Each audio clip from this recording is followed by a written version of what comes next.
welcome back to Addie's Reading Adventures. Today we will be reading Junie B. Jones and the Stupid Smelly Bus. Okay, before we get started, make sure to like this video and subscribe. Hope you enjoy the video. Junie B. Jones and the Stupid Smelly Bus, Chapter 6. Let's go. And I don't know if you guys noticed, but my sister is actually in this video with me. I don't know if you noticed in the intro, but yeah, she'll be sitting with me. A good hider. When you're the very last one in line, nobody watches you. That's how come nobody saw me when I ducked behind the teacher's desk and hid. I'm a good hider. One time at Grandma Miller's house, I hid under the kitchen sink. Then I made a growly sound and sprung out at her. I'm not allowed to do that anymore. Anyway, I stayed scrunched behind the teacher's desk for a while.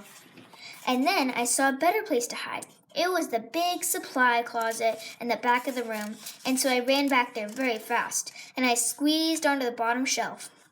I squeezed right on top of the construction paper. Most of me was comfortable, except my head was sort of very tight, and my knees were all bended, like when I do a somersault.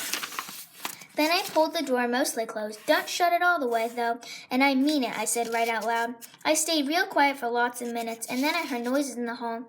And some feet came running into the room. Big people's feet, I think. What happened? I heard someone ask. One of my little girls is lost, said a voice that sounded like Mrs.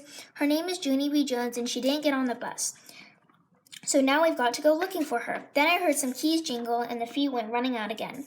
And then the door shut. I still didn't come out of the closet, though, because when you're a good hider, you can't come out for a very, very long time. And I just stayed there all bended up. And I told myself a story, not an out loud story. I just told it inside my head. It was called The Little Hiding Girl. I made it up, and this is how it went. Once upon a time, there was a little hiding girl. She was in a secret spot where nobody could find her, except her head was very tight and her brain was squishing out. But she still couldn't come out of her spot, or a smelly yellow monster would get her, and also some meanies with chocolate milk. That end.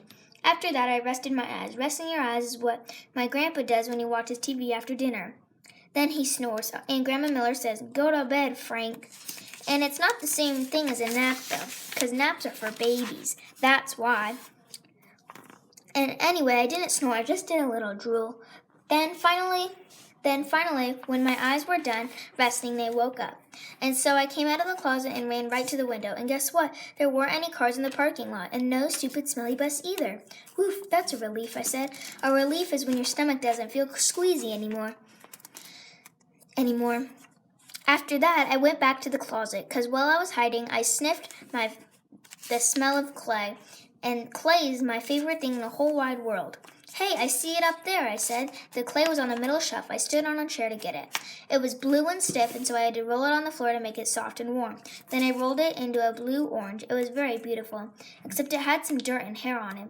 After I was done, I went to the front of the room and sat down in my teacher's big chair. I like teacher's desk very much. The drawers are so big I could fit in one. I opened up the top one. There were happy face stickers and rubber bands and also gold stars, which I love a very lot. I stuck one on my forehead. Then I found paper clips and red marking pens and new pencils with no points and scissors and travel tissues, and guess what else? Chalk, I said. Brand new chalk. That's not even out of its little box yet. Then I stood on my teacher's chair and clapped my hands together very loud. I want everyone to find a chair and sit down. Today we are going to learn some alphabet and some reading, and also I will teach you how to make a blue-orange. But first, everyone has to watch me draw stuff. Then I went to the board and drew with my brand new chalk. I draw a bean and a carrot and some curly hair. Then I wrote some O's. O's are my bestest letter. After that, I bowed. "Thank you all very much," I said.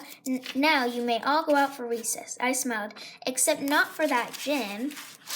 Okay, that is all for Chapter 6 of Junie B. Jones and the Stupid Smelly Bus.